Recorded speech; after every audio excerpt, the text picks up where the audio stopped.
Hello again, everyone. Edwin Learnard back once again. In this YouTube astrological segment, I'm going to be talking about Eros in the second house in a natal chart. Now, Eros in astrology can be connected with who we make, the kind of person, astrologically speaking, we might have a very powerful sexual attraction to, a near unconquerable sexual attraction to. Now, given we're talking about houses in this case, this could be more we're talking more about the sector of life and how this person may impact you as opposed to the actual type of person, but it still can take on some Taurus undercurrents, so to speak, since we're talking about the second house in astrology. Now, you might have a very powerful, near unconquerable sexual attraction to somebody that has a very good set of values, or maybe it could be a person that that's very stable, that's very money conscious, that's very shrewd in economical matters. Say if this is in Gemini, it could be somebody that's very shrewd, exceptionally shrewd in money making matters. In Aquarius, even ingenious. Now, it could be a person too that might impact your self-worth and self-esteem very well. This person has a good amount of resources and might even be very talented as well. The second house could be about our talents. And it could be areas we might be very proficient in. It could be too that this person might be very encouraging in terms of as far as your own talents go, in terms of escalating your talents, so to speak, and capitalizing on them. And it might be a person too that could be very self-reliant as well, that you might feel the sexual attraction to. And it could be, given that this is the second house of Taurus that we're talking about. Now, this could be a person, depending on the sign that it's in. If it's an Aquarius, for example, it could be an Aquarius sun, moon, or ascendant person, or simply one that embodies Aquarius characteristics. But it could also be, in some cases, it may be Taurus as well. There might be a propensity toward connecting with Taurus people in some cases because it is the second house.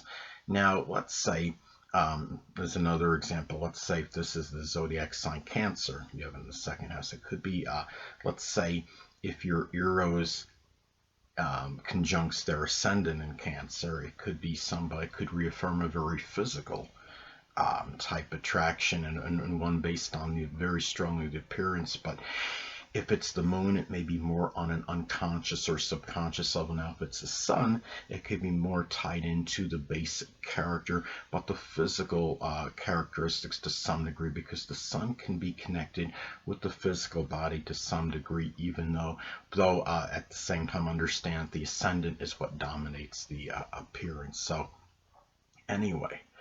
Now, when you're talking about Eros in astrology, it could be very extremist. You're talking about the kind of energy astrologically you might be very infatuated with, have a near unconquerable sexual attraction to, but it could also be energy that you might be exceptionally turned off or rebuffed by, may flat out simply repudiate or reject.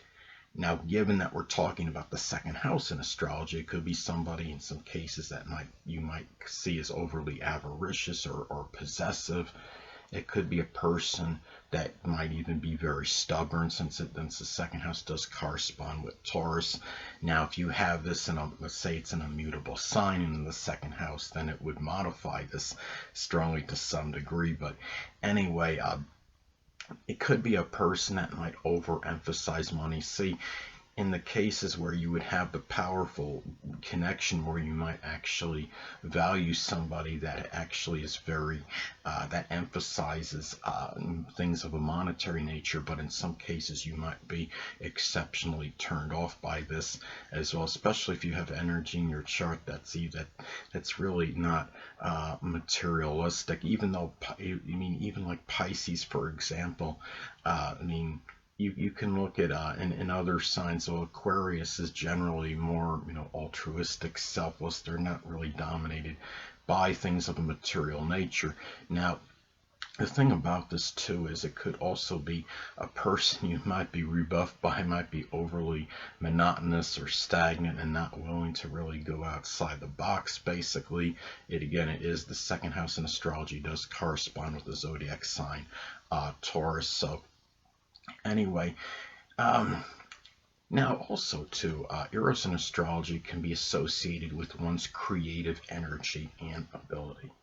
And since we're talking about the second house, this might be somebody that might have very strong creative energy and ability in terms of generating income, their money-making ventures.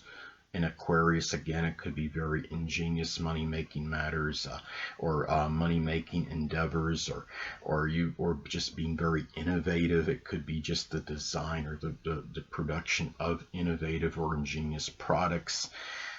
It could be somebody that shows their creative ability in order to acquire possessions.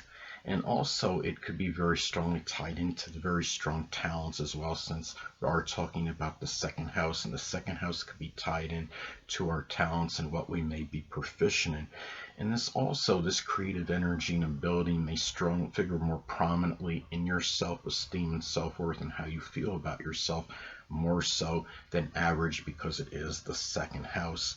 And it may also be, since we're talking about the second house, it might be tied into even singing, like something with their, because the second house could be about art. I mean, it is the house of Taurus and the arts, and it could be tied into some very strong artistic ability or some talent that is associated with the arts, which could include singing or even acting or being an actress. So anyway, now, Eros in astrology can also be connected with what one may have a very powerful exuberance or enthusiasm for. Since we're talking about the second house in astrology, this could be something where a person might have a very strong exuberance, enthusiasm, even passion for. It could be just monetary matters in general, the acquisition of possessions.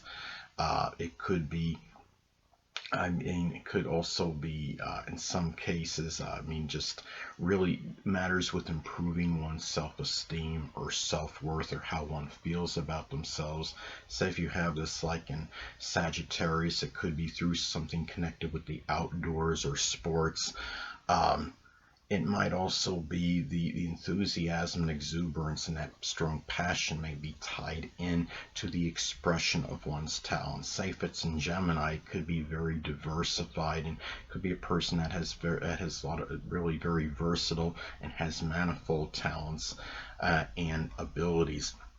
Now I'm going to take an aspect for example. Now let's say that this makes an adverse aspect to your natal Saturn in your chart.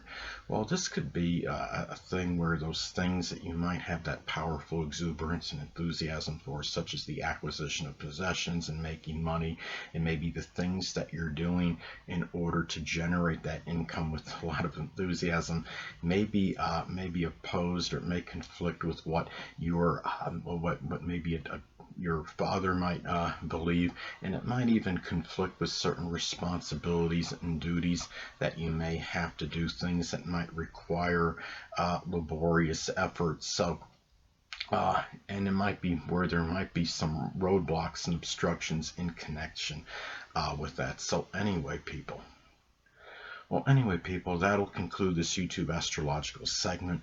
Until next time, people, Edwin Learnard saying stay well.